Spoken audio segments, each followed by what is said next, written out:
Concernant les cas pratiques, j'ai déjà mis entre vos mains des cas pratiques et parmi ces cas pratiques, c'est deux cas que je vais essayer c'est-à-dire de commenter. On va commencer par le premier cas. Ce sont deux exemples que j'ai mis déjà, je répète, entre vos mains, qui font partie du polycope. Et donc, l'exemple de commentaire, on va commencer par le premier cas. Commenter l'extrait d'arrêt suivant, soulevant les erreurs de droit au niveau de la forme et du fond. La Cour de cassation, attendu que Ahmed Alami a déposé le 26 novembre 2017 au greffe de la Cour de cassation une requête signée par lui aux fins de cassation d'un jugement du tribunal de première instance de Rabat en date du 29 octobre 2017, rendu à son préjudice au profit de Madame Fatima Ramdani. La Cour déclare le pourvoi non recevable. Dans ce cas pratique, nous allons commencer par le fait de souligner ce qui est important. Donc, la première chose à souligner, c'est les erreurs de droit au niveau de la forme. Donc, on va souligner la forme et le fond. Et on va souligner aussi la Cour de cassation. On souligne aussi requête signée par lui. Et on va souligner aussi le pourvoi non recevable. Et on souligne aussi jugement du tribunal de première instance. Donc, après le soulignement, on va commencer donc le commentaire en répondant seulement à la question. Les erreurs au niveau de la forme et les erreurs au niveau du fond. Donc, on va mettre dans un grand temps erreur au niveau de la forme. Et on va dire que cet arrêt présente plusieurs erreurs au niveau de la forme. Ainsi, et on met deux points, puis à la ligne, on met tiré. Défaut du nom de Sa Majesté le Roi. Et on sait très bien que chaque arrêt doit être rendu au nom de Sa Majesté le Roi. Donc, dans le cas de défaut ou de manque de cette mention, l'arrêt devient nul. C'est-à-dire, c'est un arrêt qui est frappé de nullité. Deuxième tiré, vous mettez défaut de la chambre. Donc, la Cour de cassation, on a déjà vu qu'il est organisé en chambres, en plusieurs chambres. Donc, on va mettre qu'il y a défaut de la chambre. Est-ce qu'il s'agit de chambre civile, chambre commerciale ou autre? Donc, un autre tiré, on va mettre qu'il y a défaut de date. C'est-à-dire, il n'y a pas la date de l'arrêt. Et ça aussi, c'est un défaut, parce que c'est une erreur. Parce que normalement, c'est par la mention de date qu'on sait est-ce que Ahmed a fait son pourvoi dans les délais ou non. Aussi, les signatures. Il n'y a pas de signature du président de l'audience, la signature aussi du conseiller rapporteur et la signature du greffier. D'où l'arrêt est frappé de nullité. Autre erreur concernant toujours la forme, c'est que la requête, comme on l'a souligné, signée par lui-même, c'est-à-dire par Ahmed, alors qu'il s'agit d'un pourvoi en cassation. D'où la requête doit être signée par un avocat agréé auprès de la Cour de cassation. Aussi, c'est-à-dire c'est dans le cas de signature par le demandeur ou par la personne qui a interjeté le pourvoi en cassation, le pourvoi sera donc frappé de nullité, et c'est à cause de cette erreur de forme. Donc, passons maintenant aux erreurs de fond. La première erreur concerne la compétence. Comme on le sait, le jugement, pour qu'il soit bien sûr revu par la Cour de cassation et contrôlé par la Cour de cassation, il doit s'agir d'un jugement définitif. Ce qui n'a pas été mentionné dans ce cas. Parce que dans ce cas, s'il s'agit d'un jugement rendu en premier ressort, Et il va être bien sûr un jugement qui doit être revu par la cour d'appel. Et donc, au lieu de faire un pourvoi en cassation, on doit normalement interjeter appel devant la cour d'appel. Donc, dans ce cas-là, on n'a rien mentionné. Donc, on ne sait pas est-ce que la cour de cassation est compétente ou non. Ça doit être un jugement définitif pour que la cour de cassation soit compétente.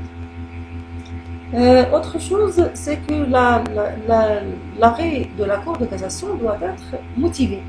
Surtout qu'il n'y a pas de renvoi. Dans notre cas, c'est-à-dire la cour de cassation a décidé le rejet de pourvoi. D'où il doit motiver cette décision et sachant que la cour de cassation contrôle l'application des lois. Donc, il doit motiver, selon, bien sûr, toujours dans le cadre de sa compétence, il doit motiver ce rejet, c'est-à-dire le rejet de ce pourvoi en cassation. Et comme ça, l'étudiant va avoir une bonne note parce qu'il a bien répondu à la question. Et comme vous voyez, concernant l'organisation judiciaire, il n'y a pas beaucoup de problèmes de droit. Et la plupart sont liés surtout à la forme. Il y a quelques erreurs, il peut y avoir quelques erreurs qui sont liées au fond. Passons au deuxième cas pratique. Le deuxième cas, ça concerne la chambre commerciale.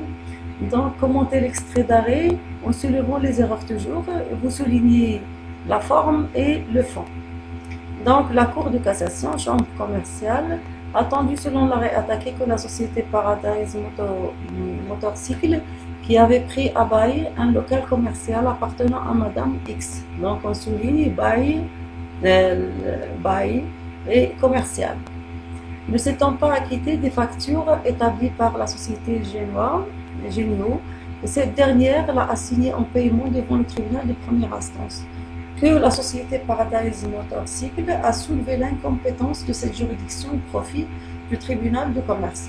Donc on souligne l'incompétence de cette juridiction.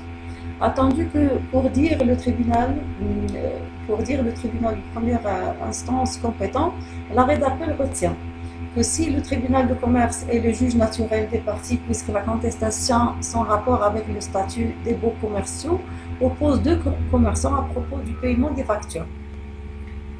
Le tribunal de première instance, qui connaît de toutes les affaires pour lesquelles compétence n'a pas été expressément attribuée à une autre juridiction, vous soulignez, n'a pas été expressément attribuée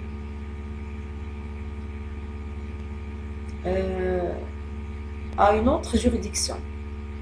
Donc, elle n'est pas compétent pour connaître du litige dont la compétence n'a pas été expressément attribuée au tribunal de commerce. Donc, on peut même ajouter n'est pas incompétent, c'est-à-dire le tribunal de première instance. Donc, on souligne aussi n'est pas incompétent et on cadre incompétent. Donc, attendu, constatons ainsi, alors que le tribunal,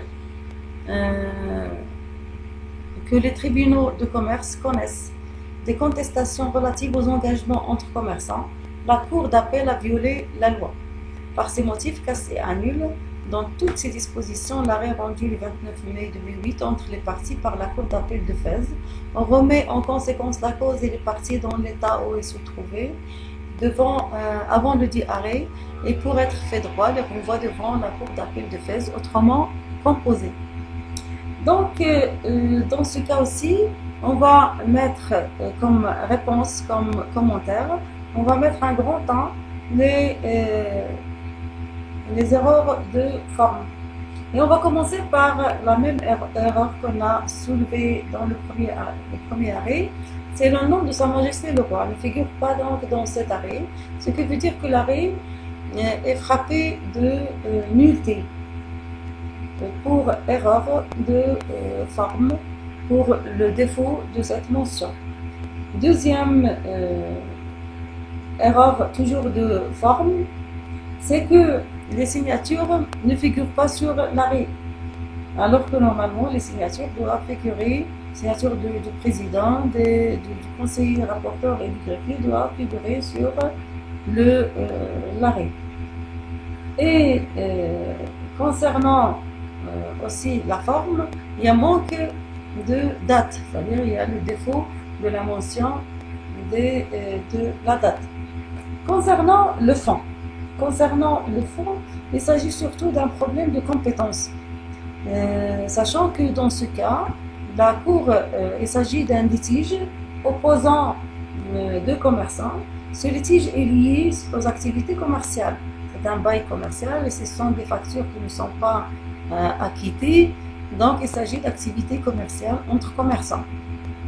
Le tribunal de première instance a rendu son jugement dans ce litige et la Cour d'appel a confirmé et a considéré que le tribunal de première instance est compétent parce qu'il n'y a aucun, parce qu'il n'y a pas, de règles de droit, il n'y a pas donc de loi qui interdit à cette juridiction ou qui rend cette juridiction incompétente. Donc, avant de parler de la Cour de cassation, on va répondre à cet argument ou à la Cour d'appel en disant que le tribunal de première instance est incompétent parce que la loi réglementant l'organisation des juridictions commerciales a bien mentionné dans son article 4 que, et de façon expresse, que les différends entre commerçants liés aussi aux activités commerciales sont des litiges qui font partie de la compétence du tribunal de commerce. D'où le tribunal de première instance est incompétent. Et le tribunal et le litige doit être donc, réglé par le tribunal de commerce. Ce qui veut dire que l'arrêt d'appel a violé la loi. Et donc on peut dire que la compétence ici concernant le tribunal de première instance et le tribunal de commerce est bien claire, c'est-à-dire dans notre cas, et d'où le tribunal de première instance est incompétent et on constate alors que l'arrêt émanant de la Cour de cassation est un arrêt conforme à la loi et puisqu'il a annulé l'arrêt d'appel qui reconnaît au tribunal de première instance la compétence dans ce domaine. D'où la Cour, la Cour de cassation a fait le renvoi devant la Cour d'appel, mais autrement composée, pour faire, bien sûr, pour appliquer la loi et donc annuler la décision émanant du tribunal de première instance. Donc, on peut aussi ajouter, c'est-à-dire dans ce cas, que le renvoi a été fait pour une simple raison, c'est que normalement, il ne s'agit pas seulement de la forme, mais il s'agit aussi de fond. D'où la Cour de cassation ne peut pas rendre la décision de façon définitive, c'est-à-dire confirmée ou infirmée, mais l'arrêt doit être revu au niveau du fond aussi. C'est pourquoi le renvoi a été fait par la Cour de cassation. Donc, par ces réponses, l'étudiant va être, tout à fait, va avoir bien sûr une bonne note parce qu'il a répondu aux questions. Le commentaire, quand il y a des questions, est considéré comme un commentaire dirigé, c'est-à-dire qu'on doit répondre seulement aux questions. On n'a pas à chercher d'autres questions, et on commence toujours par le fait de souligner, le soulignement de ce qui est important avant de répondre à la question. Voilà, donc bonne chance à tout le monde. Et je crois que le commentaire de cette manière est très simple.